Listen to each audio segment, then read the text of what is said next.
Naharogi Konjel Toram Taviram Marup Singbu, Hanbada Kurumzari. Nasiki Naharogi Konjel Toram the Tamzari. Matamasiki Nahasing Amadi mind mapping High Masida. MD Nasir Khan, mind mapping expert Amadi academician Manipurga, Unudunu Wari Watai Sava. Unudunu Wari Watai Sanabiriba, Salim Pusam.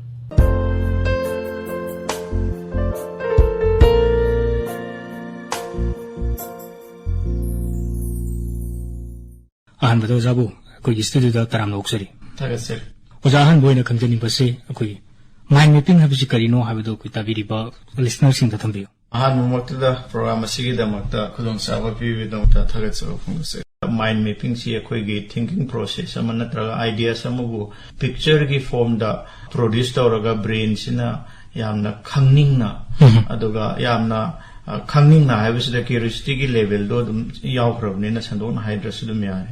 the brain gi thinking process da koi na yamna brain na yamna attractive way na information na malo koi express to gi overall structure do koi na mind map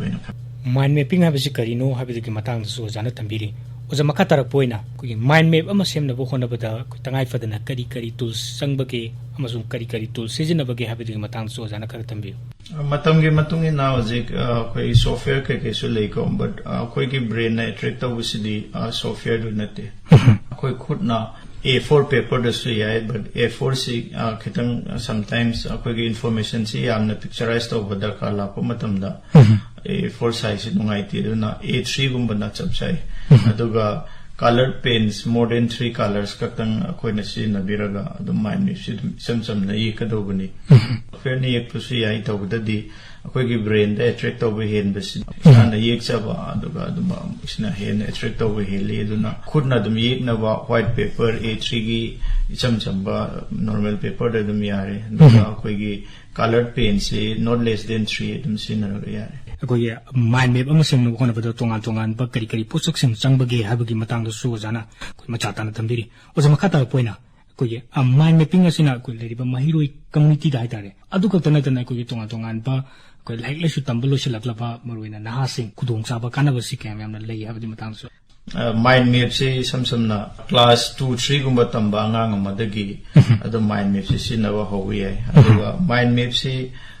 corporate level da su nei intelligence kangu na su nei aduga banker sing na su nei aduga school gi oja sing na college gi oja sing na research to research scholar sing na su nei scholar sing koi gi light lai su iba khotpa gi thabuk to biri ba sing na su mon su dum si nei aduga light sing da su dum hap nei mind map si koi gi school going children amada makoi da kari da kana hange na hai taragadi main oi bakar khatung thamjarage te tongan ba area me ama se moigi curiosity level degi horaga moigi information ama long term memory de store to budegi horaga adegi information ama koina yamna colorful oi ba mong the brain attractive oi hen bagi adagi area degi horaga adogi mathang lakpada muka koigi note taking and note making adoga school sing da Oja sing na hardly tambi ba hai tare ne angang sing si samlop na dum school going children sing ki thamjara bada oja mana wangang ba matam sida akoina mi gi oja mamam gi magi wangang ba gi speech so dum khenei dana ado satra sing su aduga chamana na makoi gi information na makoi gi brain da losin ba gi angang mamam gi efficient level su khenei ba ado angang amana oja amana watara haibada wa manga khangba ngam hoi angang amana wahi tare nipan khangau yaugani angang amana wahi amani de hena bahap ta hudu su yaugani adugi level lu khena banina satra amaga amagi marakta leiriba adugi learning efficient gi gap to ado akoina mind map tool si sinaraga moi si level amada pukhalapa ya dine mind map ki roles maswai da su note taking ga mari lena na in thamning base mind map sina tawrisina forgetting curve ina makak leba akoi same day da ozana tambiramba numisida information ama around 75 to 80 chhatra mana khanga ga lebase ase after 24 hours da below 50 kung khineba aduga masi 1 week kumbagi matungda adu fauda review tawdraba adu gadi akoina ozadagi phanghoba 75 to 80% it will come down to around 25%. Adai de kumgrani aduga thamuki matungda kare information si almost kaukhiba yabagi chance leba aduna adugi review technique kamaina aduga 75 to 80% gi review kamain tawgani breaks kamain lawgani learning manung sidako adumaina tonga technique like graduation gadi nakan ngatang thamaga just mind mapping and its role on learning process in high school sidadum lakanda note taking part sima ina hojik thambasine ina foire aduga second part examination ni haire se angang singi amma choba hojik kan gi leiba angang sing sigi yam chawba challenges si examination sine examination si moidi yam choba burden aduga examination gi routine thoi ka hai sida masa sida kainonga phawbi gi type tu neba yamna moida yam pressure leijabdo Satra Singh Sida am toina hai exams are opportunities aina exam hai bisi this is the biggest opportunity Satra magidi sida hin chaw opportunity su le leite masida mana khangjaba haijaba mayam sing do uthok charaga magi learning capacity do he or she can explore to everyone and to the examiners adu mayam sing do opportunity do low jaraga mana phongdok chagada obasida burden orakpagi reason se asigi reason sineba akoi angang sing sida learning se kramaina burden oi adugi burden oiba pot sida mind map sina larokada role sina ngasai ge in high learning becomes more fun with colors and pictures akoina note taking se tawbum matam sida natragana essay writing ama haira se 150 words ki 150 words ki essay sida 150 words haibasi it's a burden 10% of 150 is 15 words. Ado 150 words hangba essay writing ama ina 15 words khaktang khangaga kramaina igidage habisi mind mip na takadine. Aduna every set of information da information du pulo pubo ngamba keywords kra yauriba. Adugi keywords sing sigi mind map neba ko ni thui se duga adugi just keyword to khangaga adugi order sequencing du khangdo matungda information du gi chawrapa idea ama leiba nganga mana hojiki keywords ra mangagi struct order se si khaktang khangdoga masage on english ta ijaba yai mind map sizinaraga learn to ribangang se sina more than 35% times efficient oibe heli first year da aduga in the long run second year chahi adi class 5 kumba 6 kumba de sina ba horopa ngang sing si 7 8 ka europa dai di moidi yam yang na satto ngame adi mind map sina da bangang sing du ga mokoi ge yeng na kanda mokoi ge level of learning moi ge level of understanding moi ge level of communication aduga moi ge level of performing in the examination adugi ma'am sin du khena ba yam lai akoi ge tongan ba chahi hi tak che lei ba akoi ge mahiro sing da mind mapping asina kari karama mung da kanaba piri habu mutang da so jana yamna macha ta na tambiri ozama ka tar poina artificial intelligence AI gi matang da hochi artificial intelligence akoi ge yamna chahi no ba ngang sing de horaga akoi master gi level da leiba PhD research scholar sing na sabu tum yamna marang kaina tongan pa office na su tabak tori ba staff sing na su employee mayam sing na su natraga na tonga chu ba company sing na su AI se dum khijinari haijari ba hari ba AI si ga akoi ge leiba mind mapping asiga matau karam na hojiki matam sita chusen na chamina ba ya ba ge habi matang su khara tambi animak adum parallelly dum satpa yai aduga akoi gi AI na replace tawba yadaba area khara akoi gi kenu sida lei more on creativity ga aduga akoi gi learning process asidi AI sidi human creation aduga akoi sina mapuna ishorna Allah na semboiba aduga asigi ani sigi level playing field sida akoina comparison laitaba adu oibanina akoigi miyoibagi keno sida leiriba akoigi skills akoigi sense mayam singse akoina active oirapa matamda akoida leiriba skills mayam singse generate torokadaineba adugi generate toroknaba honabada changiba creativity se AI haisida torokadai sidi magi master dugi information du follow tawjabaneba adugi beyond that magi level ama puthoga mana work tawbadi yaponteba mind map ama yeknaba honnarakanda angangsina magi tongan tonba magi structure ama setup tawnaba honnabada mado haitaba angangsu hek yaw kolleba adi yekba du information di leiraba do kamaina information du setup tawdino khangdaba ado asa area sida akoigi kaino singsina AI gi tool singsida instruction pi hikanda mana adum mind map kasi aga present tawbiyeba ko adum ba area singda adum akoina board parallelly seminaba ya area khara efficient learning gi damak akoi hochiki matamda seasonary tongan maruina artificial intelligence groks natragana ChatGPT gumba leiriba mayam asiga akoi mind mapping asiga matau kram chaminaba yagadage habedagi matang so jana tambiri uja makatara poina akoi leiriba school college sing apik mahil masing tamliba koi pre primary dege horaga koi high school level pawa natragana secondary level जोगे मुक लांखत करगा कोई college level फाउद लेरिबा माइरो सिंग असि college सिंग असिदा कोई mind mapping से हापलगा माखोगी तोंगानबा class अम मणिपुरदि यम पक्तंगना तौदे हायैबा अदो seat तोखलकनबगी process सिदा काम यामना कोई स्कूल कॉलेज सिंग सिदा कुदोंग चादा मायुकनगनी अदुगा लेरिबा लेंगागा सिनसु मसिगी माइंड मैपिंग की तोंगानबा कोगी क्लास अमा हाफनिंगबगी अपाम लेब्रो दा सि मतंगजे ओजाय वकलम तंबि माइंड मैपिंग से कोइना ग्लोबली येंकांदा USA दा याम पक्तकना scenery China si pura mission namoina movement namoina chatlaga si nei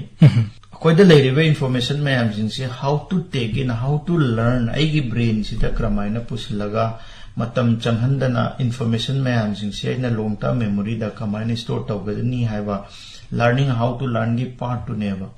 ado lebakti badi manipur gi so the NEP 2019 na dai dagi tawraga NEP 2020 kind of 19 ada hanba draft lapani adagi hauraga dum state ki sub committee dai si hauraga dum NEP ki kan so dum tawe ada final draft ko input MP ki do final draft la kanda akoi ki mental literacy hadi learning how to learn gi part si ka hai na focus tawdaba adumain tawraga hojik si adum NEP ga su phonga leiri se do see another 10-15 years amu chana hidaini sinani akoi gi sida aina ningsing bam ka lei akoi India na adegi Manipur na mahitam basida kayam thak handhana kaino tawge da akoi gi computer age na ma khaleram adai gi si 1990s ta loikhi madugi 1990s ta loikhiba akoi gi intelligence ki age asi 1990s ta loikhraga akoi na school ka nge matam da 91 to 92 da hatarine 92 da aina ai sa se class 9 kai 92 da aina class 9 ka kanda computing aina chapter am yore adi matam da computer gi AC loikhre adi akoi si kano da matam ga chuna ba koigi information haigera natragana learning technique haigera adagi tongan don ba leiriba mayam singsi akoiji mina sina ba loiraga anoba ama thiba horakanda akoina mina losilakwa matam da akoina yam nauna ka lauraga sina ba hobagi culture ama leibadona tawba akoigi samsam na harabada atopa lamgidi adum khara tawri India da so ado akoisi dedi ai mone satra momna research tawdana kam chani aduga makoi du sabsana research kam tawrige habisi so wo hanga mu oraga dum leirabne aduna so area sida am solok panina akoi gi amne efficient oiba akoi gi pedagogy haigadra natraga examination structure da oigera natraga na akoi gi overall setup amada kam efficiently information amade dum thokani rule amade dum semakani but madu follow tawbra haibado ai gi jama school lamada mingchan ge haradi I have to walk into the nearest school from my home so I gi area sini haina sum mention tawning ba haitara leiriba school college singa maruina mind mapping class hamna bagi kui matang sidu soja gi wakalona da tambiri oja makatara poina hojik leiriba nahawri ba mahiro singa sina social media pakpak na season rakpasina koi gi makhu gi tungi punsida tungi generation da kayam na kayo pirakada ge habdo lamdam sige koi gi sangai ra ba academician na moina ozagi wakalonda kari tambini masima tangse yam crucial oiba wahangni koi gi smartphone oigera ton ba technologies leire ko masi koi gi angang singna sina ba hai si ai bo haijo waradi si angang sing si gi apam badagi di mama pa na pai haning bagi apam na sukra hele Manipur da तोंबगी मचाना smartphone अमा पाइहौरे हैना ममासिना उरा लापदा अईगी इचागी कैदौबगी smartphone लैरोइदोइनो हाइबा mindset अमा अखोइसिदा कलक पिनबी अमसु तौनरी आईदी mama मपादा ओइना खितंग कन्ना हाइनिंगबा मखक लैबा अदो आई इचासी आइना पाइगनो पाइबा याद्री नंग चही सुद्री हाइबगी अखोइना कइनों खक्तंग थंबम खक चंगब्रा खले गवर्नमेंट असु मसिगी सिस्टम अमा सही असुफौबा छात्र ओरि फौबा सिनबा यादबा कायना आई मसी याम कनबा वाबदी मालिको अदो कोइगी फ्रीडम लैजरिबा इंडियन कॉन्स्टिट्यूशन पीरिबा आईगे राइट्स मैम सिंगदा अकाइबोदी लेरमबसु याइको आई सिदी जस्ट ए सिंपल थॉट अंगांग सिंगसिगी मुसिना पीरिबा रेडिएशन अमा लेरिबा मैम सिंगसिना कोइगी हक्सांग सिदा हेल्थ हजार्ड तसु पीरी अदो खक्ता नतना कोइगी तोंगान तोंगान बा हक्सांग की पार्ट सिंगसिदा से फॉर एग्जांपल लाइट से कोइने स्मार्टफोन दांगांग सिंगसि येंकांदा सुरोक सिदा सकान सिदा ने लंबी अमंबा सिदा कोइगी कैनोसी ब्राइटनेस पूरा फुल लेखलगा अंगांग सिंगसि अमंबदा येंग लेरमनी अदुगी मिचे क्याम कुइन खांगदोइनो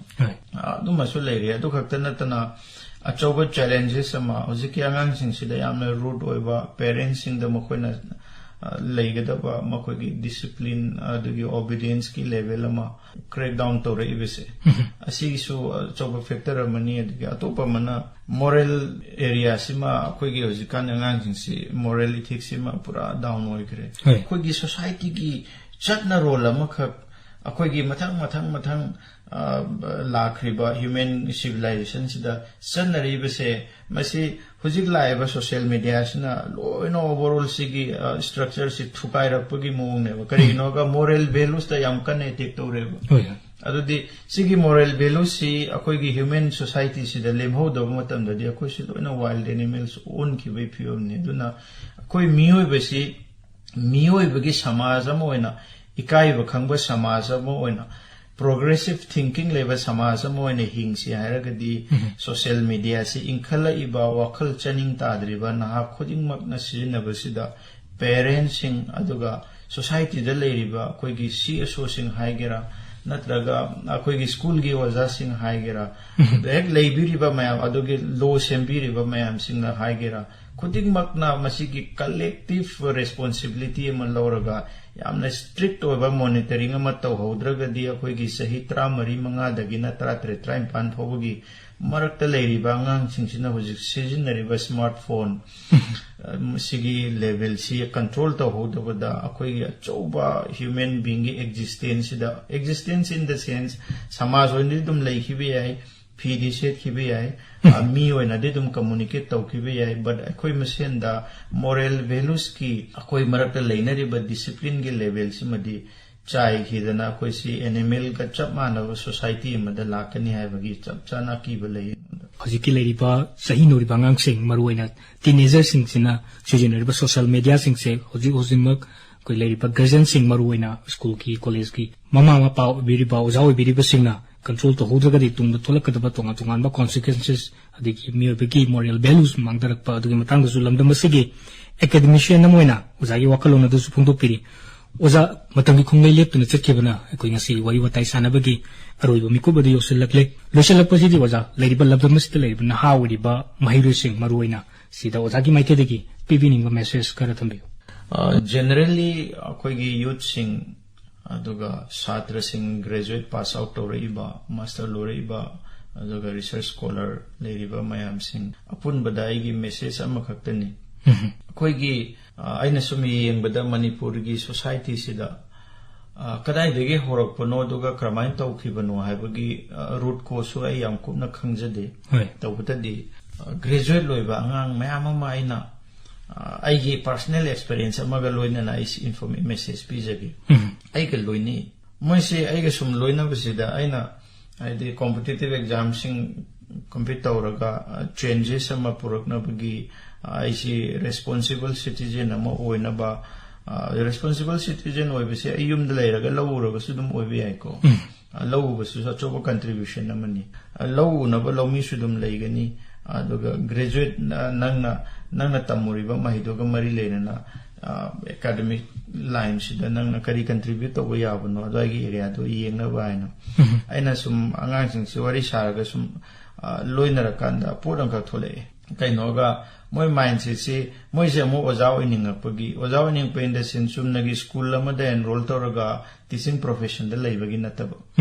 society si oja oiningapa aduna akoigi kainogumba akoigi local gi club kumba haigadra adagi CSO gumba da adum yamna efficient oiba adum civil service ta ni khangde natraga top technical kaino mayam sing sida adum changaga society da another level amada contribute tawba angang mayam amane adum tangai phadabadi oiba akoigi local club leibising se asi tawbadi yam kanaba tawdadi yauroi angang sing na yausin badi amuk madugi society da overall mang da lei yamna mature oiraba se ai gumba haitare ne sahi yankai nipu yankai sujila ba adoga aigi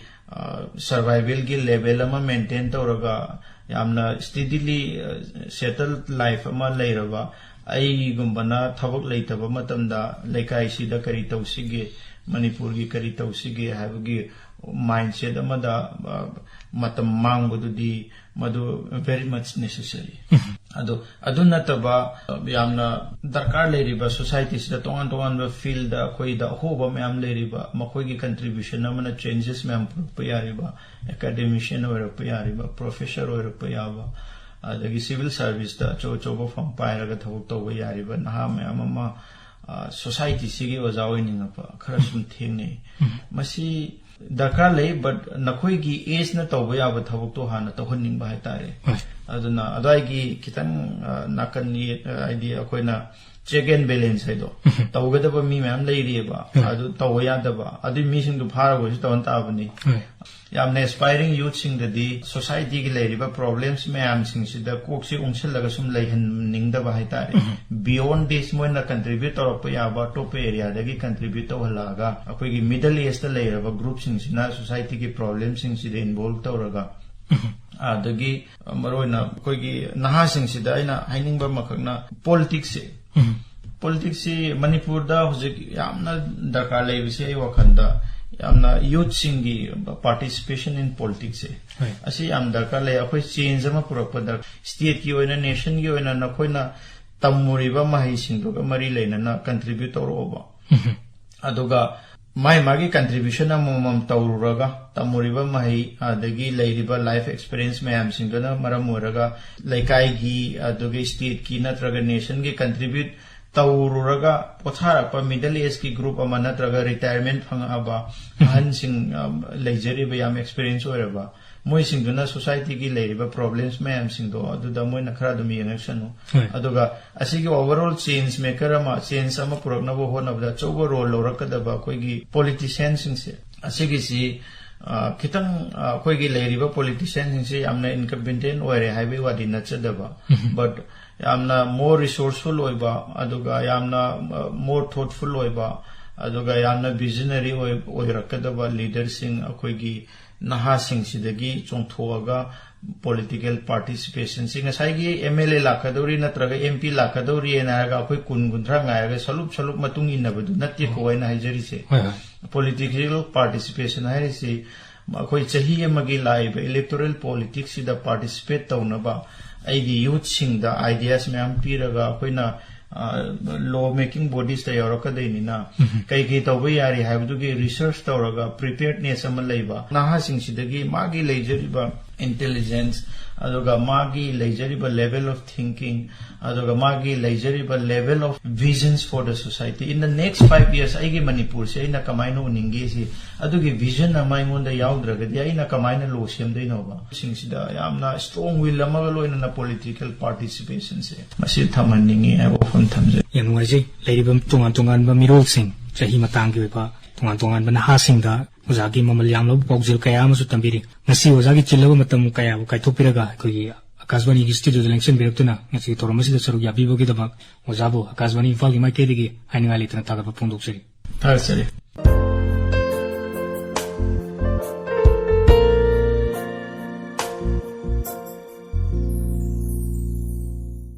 hojik ta bikre matam asigi naha sing amadi mind mapping haibi hirambasida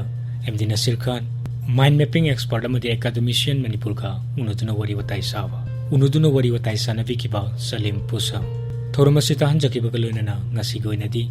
naharogi konjel thauram chandokjaba matang asida loisinjari thauram tabiramliba punamakpu amuka hanna khurumjari